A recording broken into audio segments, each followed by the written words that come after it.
Do we have another false flag attempt that just took place? 2 National Guard members were shot in DC, and I want to show you what has been revealed about the suspect. Now, the media, they went in full force to say that this was an Afghan national. They said that he overstayed his visa, obviously to give people the impression that we are under attack by Arabs in this country. Again, what does this do when you ask yourself what's in it for them?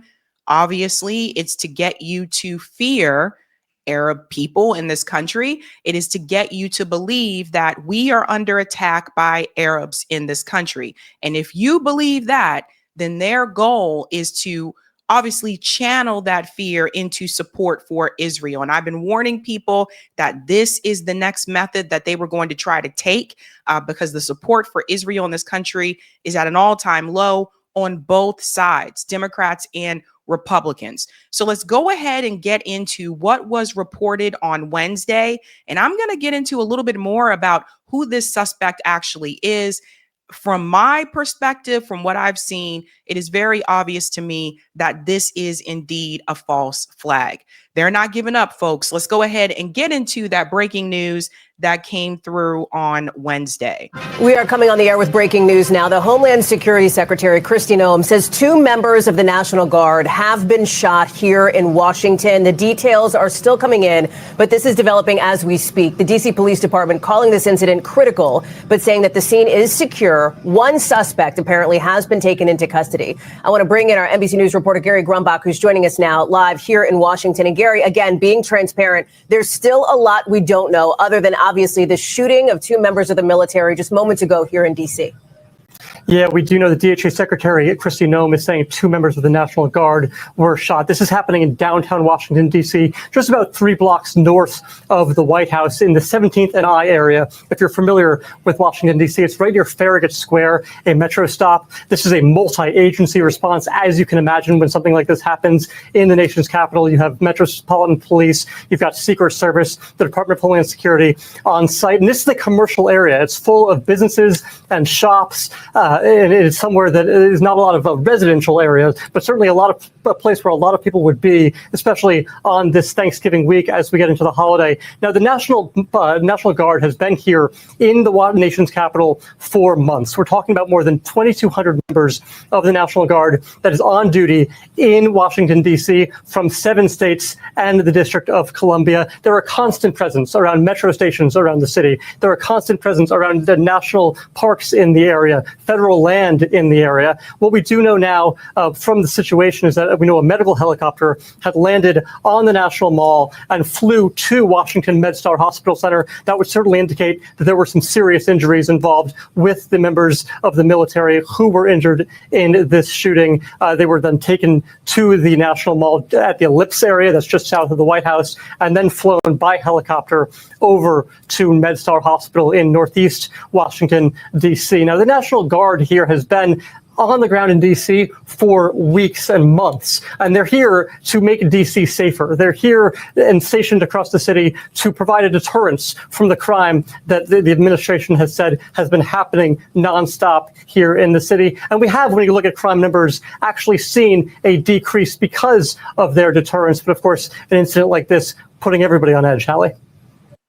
So let me go ahead and show you what this is really all about, ladies and gentlemen. Again, when we get into who the suspect actually is, I think all the pieces just kind of gel together. But also, this is a reason for Donald Trump and, of course, Kash Patel to urge that we need to have this presence in cities all across the country. They're able to take this and say, see, we told you it's a violent country. There's a lot of crime that's happening here. So it fits Trump's agenda that he needs to mobilize and militarize, of course, the National Guard and the police as well. So there's multiple facets to this, ladies and gentlemen. Now, Kash Patel did speak about this. Is really interesting because when Kash Patel gave this interview, the suspect at that point in time was already in custody. So again, it just goes to show you the lack of transparency from the FBI. Kash Patel cannot be trusted, obviously, but you see what is happening here. So again, they're trying to invoke fear in the American people. And I cannot stress this enough. They are really trying to make you afraid of Arabs in this country. They're trying to bring back that post September 11th fear that many Americans had at that point in time. And indeed, their hope is that this is going to help Israel in some way, shape, or form. So here is Kash Patel, and I want you to hear what he says. To FBI Director Kash Patel, let's listen in. Were brazenly attacked in a horrendous act of violence. They were shot. They're in critical condition. As you can see behind me, we have assembled the full force of both the federal and state and local law enforcement agencies to bring bear all of our resources to make sure we find the perpetrators responsible for this heinous act. And make no mistake, they will be brought to justice. So again, at this time, the suspect was already captured. So why is Kash Patel saying we will find this person? We will bring them and they will get justice. Like, why is he saying that when the person was already captured? This is what I said before about this administration and Kash Patel and his lies and the way that he just spews this nonsense, right? So if you're only watching corporate media, you wouldn't know that. You wouldn't know that at that point in time, they already had the suspect. So here's Kash Patel just feeding people a bunch of lies as usual. Since this is an assault on a federal law enforcement officer, this will be treated at the federal level as an assault on a federal law enforcement officer. The FBI will lead out on that mission with our interagency partners to include the Department of Homeland Security, Secret Service, ATF, DEA, and we're thankful for the mayor's assistance in this matter, the Metropolitan Police Department and their skills in investigating homicides and gun shootings in this city is exceptional. We will work together collaboratively because this is a matter of national security, because this is a matter of pride. President Trump has been informed. We've been in contact with the White House. We will shortchange the American public with no resources to make sure we find and safeguard our nation's capital right here in Washington, D.C., and bring anyone responsible for this heinous act of violence to justice. I would lastly like to add to the American public and the world, please send your prayers to those brave warriors who are in critical condition and their families. They are here serving our country. They are here protecting everyday Americans and citizens around the world in our nation's capital. They are the heroes of this day, and we must remember them on this day and every day and their families and the sacrifice they have made. I will now turn it over to Chief Carroll of the Metropolitan Police Department. Thank you. Good afternoon, everyone. My name is Jeff Carroll. I'm the Executive Assistant Chief here at the Metropolitan Police Department. Why did they zoom into his face like that? That was weird. At approximately 2:15 this afternoon, members of the DC National Guard were on high visibility patrols in the area of 17th and I Street Northwest when a suspect came around the corner, raised his arm with a firearm and discharged it at the National Guard members. Okay, hold on to that timestamp, 2:15 p.m. That is going to be important when I show you what happened prior to that time. So hold on to that. Also, this goes to show you that by having that presence there in DC, did it stop this from happening? No, it didn't. And there's a reason behind this, guys. Reason behind this. The National Guard members, there were other members that were in the area. They were able to, after some back and forth, able to subdue the individual and bring them into custody. Within moments, members of law enforcement in the area were also able to assist. Let's go back to what he just said. Listen to this one more time. Some back and forth, able to subdue the individual and bring them into custody. He said they were able to subdue the individual and bring him into custody. So why did Kash Patel just state that we are going to find this person? So that's proof. This is what I was trying to tell you. That was proof that they already had the suspect. Once again, it shows the incompetence of Kash Patel in this administration in that role, the incompetence. And this looks really bad. I don't know how many people caught this, but this looks really bad. The police chief tells you they already had the suspect in custody. Kash Patel stands up there and tells you, we're going to find this person. So, I don't know what else to say. Within moments, members of law enforcement in the area were also able to assist and bring that individual into custody. At this time, as the director mentioned, the National Guard members are being treated at a local hospital.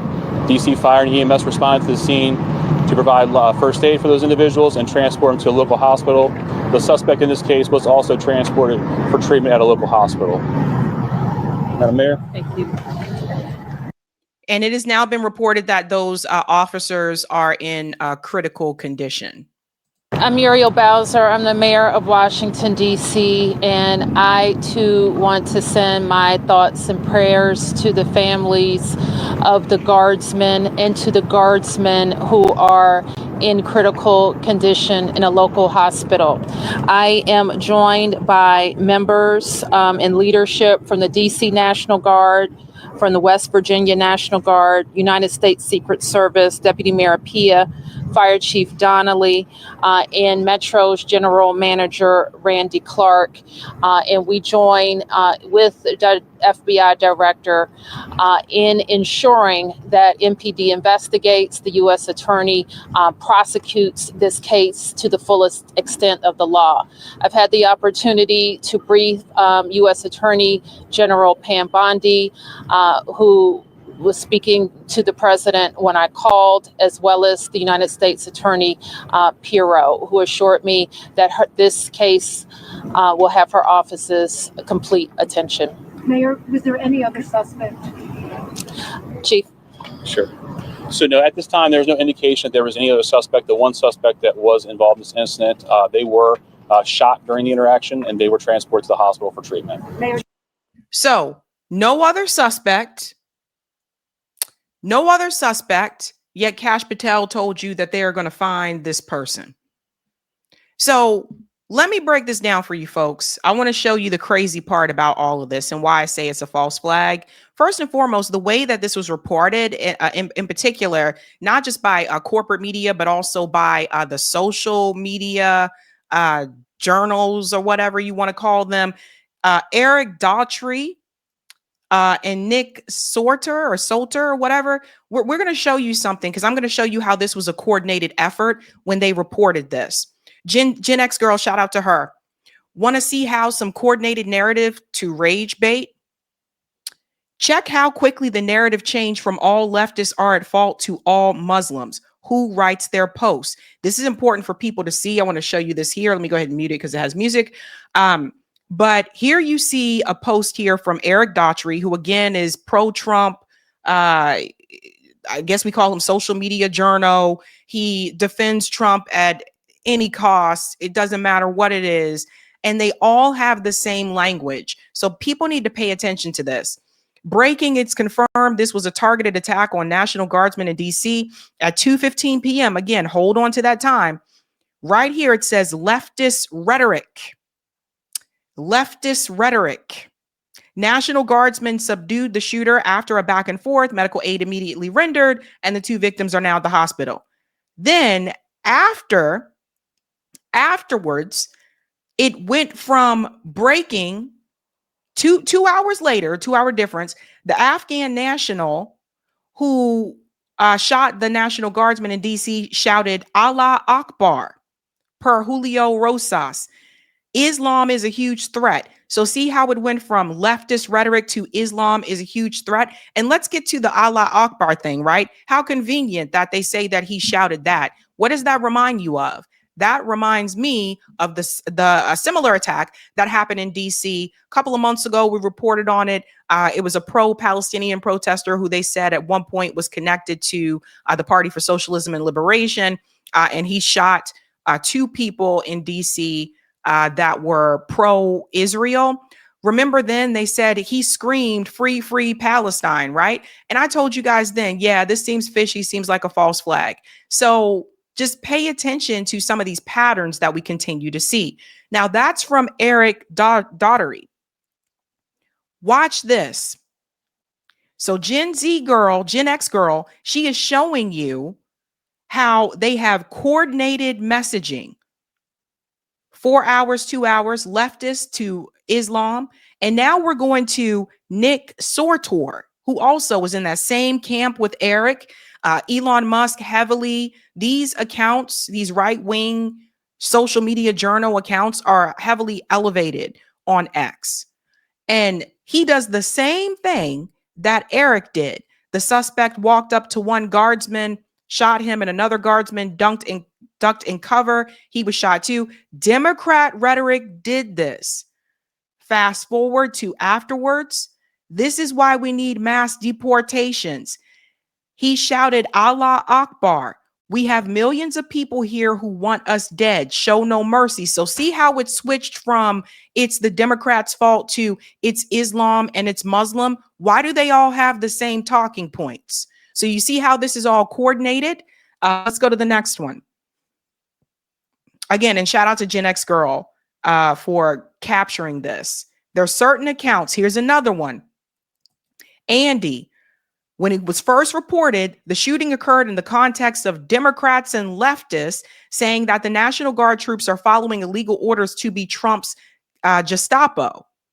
Then after they got the suspect, as in Europe with its numerous deadly terrorist attacks involving Afghan refugees, this is how some of them thank their host countries. So you see how they switch from Democrats to it's Islam. That's the problem. It's the Muslims that are the problem. All of these accounts are working together. People have to understand that. Benny Johnson, another one. 2 National Guards were shot. He said up here just 6 days ago. 6 Democrats claimed President Trump was issuing unlawful orders, blaming the Democrats. Then it switched to suspect has been identified as an Afghan national. Enough is enough. They all need to go. And I'm curious to see like how many people pay attention to, they do this all the time. Here's another one here. This is another one of those accounts that is heavily promoted. Color Revolution, CNN called National Guard troops Nazis. Today, 2 guardsmen were shot near the White House. So again, blaming CNN, which is a Democrat.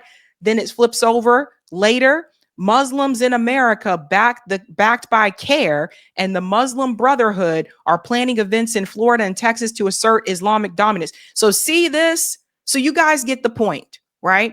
So just as we have to push back against the propaganda that is being spewed by corporate media, we also have to push back against the propaganda that is being used by these so-called quote unquote independent social media journals or some of the YouTubers like Ben Johnson, who are also pushing propaganda. So it's all coordinated. And something else was coordinated that you're going to see when we get to this suspect here. Let's go to this video here from James Lee, who tends to be like always on it with these types of situations. This is the false flag message. 2 National Guard members were shot today, November 26, 2025, in what they're calling an ambush-style attack just blocks from the White House in Washington, D.C. Now, the suspect, they tell us, is a 29-year-old Afghan national named Ramanullah Lakhanwal. Police are saying he was a quote-unquote lone gunman who ambushed the National Guard. Now, here is where things get weird. Just a few minutes ago, I went on Google Trends to do a little research, and it looks like on November 20th, 2025, which is 6 days prior to the attack, there was a very small but noticeable spike in searches for one Ramanullah Lakhanwal, So that's the suspect, Ramanullah Lakhanwal, originating from the DC area. I then zoomed in to see what the search activity was for just this past day. And wow, would you look at that? A massive spike in searches for Lakhanwal in the wee hours of November 26, 2025, the day of the attack. A spike that dwarfs the number of searches for Lakhanwal even after news of the shooting broke later that afternoon. This is all very strange, right? Why would people have been searching for Lakhanwal's name a week prior to the attack? Not only that, a massive spike in the wee hours of the morning, the day of the attack. It just doesn't make any sense. Now, the other bit of context that I'll add is that on November 20th, 2025, which is the same day Lakhanwal's name shows up for the first time in Google searches, a judge ordered an end to Trump's troop deployment in DC, calling it unlawful. Now, could all this somehow be related? You let me know. So where have we seen that before with the Google Trend searches? Obviously, with the shooting of Charlie Kirk, there were names of other people from Turning Point USA that, for whatever reason, prior to that shooting, their names were trending with Google Trends. Very strange, right? Remember, we went over that on the show. So with this particular incident, why would people search for that name from the DC area hours prior to the attack? I'm going to show you the close-up of that so you can see it as well. And also a couple days before. And this is how you know. It's random as hell, right? And of course, from the DC area. Let me show you a little bit closer here. Let's just go forward here. This is what James Lee was talking about. I want to show you the close up here. So what James Lee was showing here is that if you look at a couple of days before the attack, there was a small interest in Ramanullah, and that was coming from DC. However, let's go to this one here where they show a little bit more detail. I'm going to show you with these images here. This is from Louis Montoya. The DC guardsman shooting isn't adding up. Shooter Ramanullah Lockenwall, CIA-backed Kandahar, I hope I'm pronouncing this rightly, Kandahar strike vet, per leaked ID, and Ratcliffe in a Fox News interview confirmed Lockenwall's ties to the CIA as part of a partner force in Kandahar, based on declassified intel briefings. He ambushed two unarmed guardsmen at 2:15 p.m. Eastern on Wednesday, yelling Allah Akbar. Again, how convenient. Critical, but alive. But Google Trends, his name spiked in DC at 2:24 a.m. that same day, 84 interest. And then you'll see at 3:28 a.m., 100 interest. At 8 a.m., 22 interest. Hours before the shots were fired. For knowledge, we need to subpoena the IPs. So, long story short, this is something interesting here about the suspect. He worked with the CIA. He worked with the CIA in Afghanistan. So, I mean, if there's ever a time that it should be more obvious that we have a false flag, it's this one. This was not who the media said that it was. They said, oh, it's an Afghan national. He was here illegally, yada, yada. We'll get into more specifics about that. But the reality is this guy worked with our CIA in Afghanistan. And I'll get into some more details here about what they actually did. So he was working with us. Imagine that. Has CIA all over it. Here's his badge here, NSU-03. There's the QSF. He was an E5. That's his rank. Now, if you look at the Google Trends a little bit closer, this is wild. Like I said, November 26th at 2:24 a.m. Why this sudden interest in his name? Hours before the shooting. So those two National Guard officers were shot at 2:15 p.m. Why are all these people searching for his name at 2:24 a.m. that morning when nothing had happened yet? What are the chances? By the way, it's not like his name was John Smith. You know, it's not like his name was Joe Miller.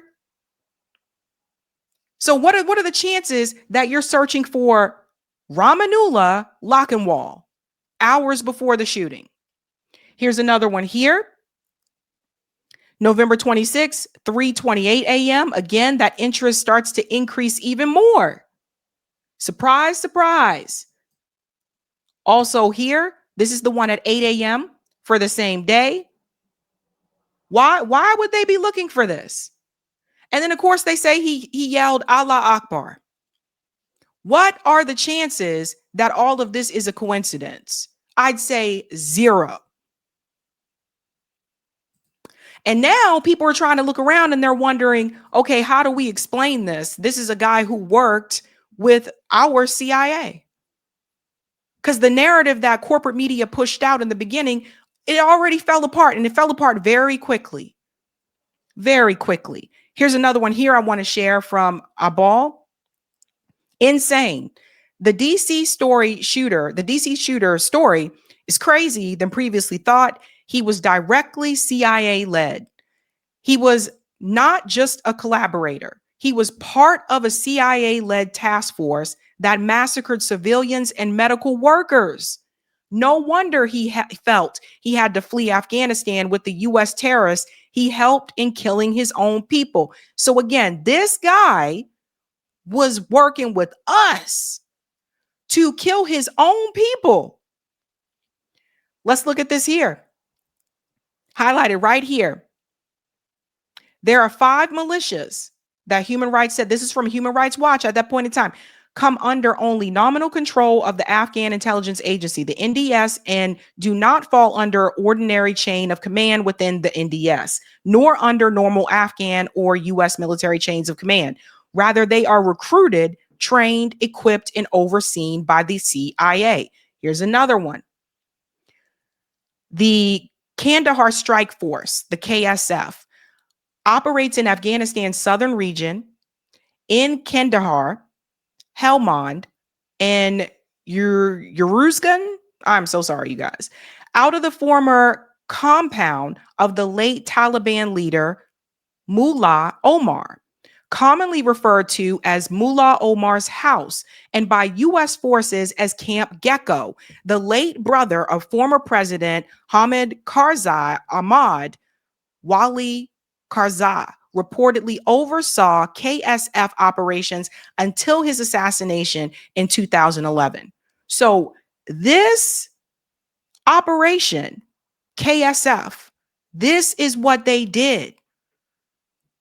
They were reported by Human Rights Watch. So let's go on here. Here's another one. The KSF and other special forces units, all of which are supported and sometimes accompanied by U.S. forces. During these kill or capture operations, the forces involved assaulted and in some cases killed medical staff, assaulted or killed accompanying civilian or non-combatant caregivers, and caused damage to the facilities. So once again, this guy was made right here, working with the CIA to kill his own people. So put all the pieces together.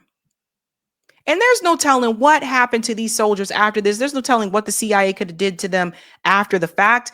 Even AP is reporting this information now. Afghan National Guard in guard ambush shooting drove across the U.S. to carry out attack, officials say. Doesn't that sound familiar?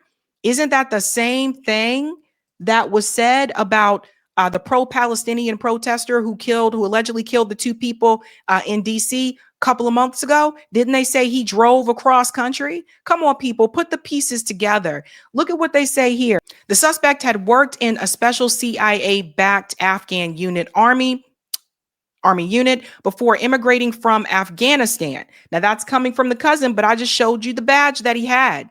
Janine Pirro, the U.S. attorney for the District of Columbia, declined to provide a motive for Wednesday afternoon's brazen act of violence, which comes as the presence of troops in the nation's capital and other cities across the country have become a political flashpoint. So put all of this together. Again, a judge ruled that having the National Guard in D.C. was illegal. Right after that ruling, 2 National Guard members are shot and now are in critical condition in D.C. The suspect just happens to be someone who is Arab, who is from Afghanistan. And then to go along with all this, they just happened to shout Allah Akbar, and they worked with the CIA. You can't get more crazier than this. So put all the pieces together. This, in part, and what I believe, is this effort. And I told you, don't be surprised if there are more of these false flags that happen across the United States, because the numbers are showing that even on the Republican side of things, that the support for Israel is in the toilet. It's the lowest it's ever been from the American people. They are trying to find ways to get that support back for Israel. That's why you see Barry Weiss taking over CBS News so she can control the narrative there. That's why Ben Shapiro has been going on these podcast tours so he can try to change young people's minds about what Israel is to him. That's why you see Megyn Kelly having these conversations with Tucker and all of them. That's why they're attacking Candace Owens. That's why they're attacking Tucker Carlson. Ted Cruz is attacking all of them. That's why Mike Huckabee is on this crusade to try to get people on board. You guys get the point. The point is this. This is one of the ways that they hope to regain that support for Israel. If they can convince Americans that you need to be afraid of Arabs, then that's what they're going to try to do. Because as long as you are afraid of Arabs, then that means that you're not afraid of Israel. And if you're not afraid of Israel and they have convinced you that Arabs are the enemy and they're coming to kill us all, then you're more likely to go along with supporting Israel. Here's the problem with it this time around. The genie can't be put back in the bottle. We watched a live stream genocide for over 2 years. There's no putting that back. None of that are putting back. No matter how many other false flag attempts that happen across the country, whatever they try to do, there's no putting that genie back in the bottle. And to be honest with you, this is also the reason why they're trying to take down Nick Fuentes. Now, again, I don't agree with Nick Fuentes on a lot of things. I don't like a lot of the things that Nick Fuentes says. I have to make that very clear here.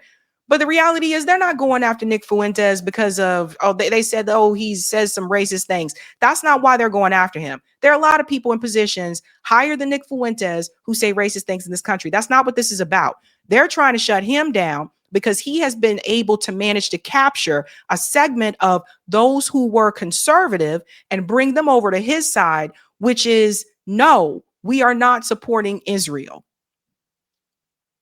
And that bothers them. Look at the numbers, folks. Ben Shapiro is consistently losing followers. If you look at Social Blade, he's losing followers. Nick Fuentes is gaining followers. So they're trying to do everything that they can to get everybody back on board with the Israel narrative. So again, folks, one more thing that I wanted to add here. This is another thing. The rare shooting of the National Guard members on American soil on the day before Thanksgiving, again, just happened to be right before Thanksgiving, comes amid court fights and a broader public policy debate about the Trump administration's use of military to combat what officials cast as an out-of-control crime problem. The Trump administration quickly ordered 500 more National Guard members to Washington. So, ladies and gentlemen, at the end of the day, always ask yourself, what is in it for them? And then I think you'll get the answer. A lot of these things that are happening, and you'll see it right here, shout out to Power for the People, all roads lead to the CIA and Mossad. That's your answer for a lot of these things. That's your answer. And these accounts on social media, Amuse, Eric Daughtery, Nick Sortor, these people, just because they're social media journals and they claim to be independent, that doesn't mean they're not trying to spew propaganda either. They are very much in line with the anti-Palestinian rhetoric. They are very much in line to basically support and advocate for whatever Donald Trump and his administration wants. They defend it at all costs, even when it's wrong. And that should be suspicious to anybody. One thing about this show, you see, we call out both sides, not just, I'm just going to say good things about this side and bad things about that side. No, we call out both sides.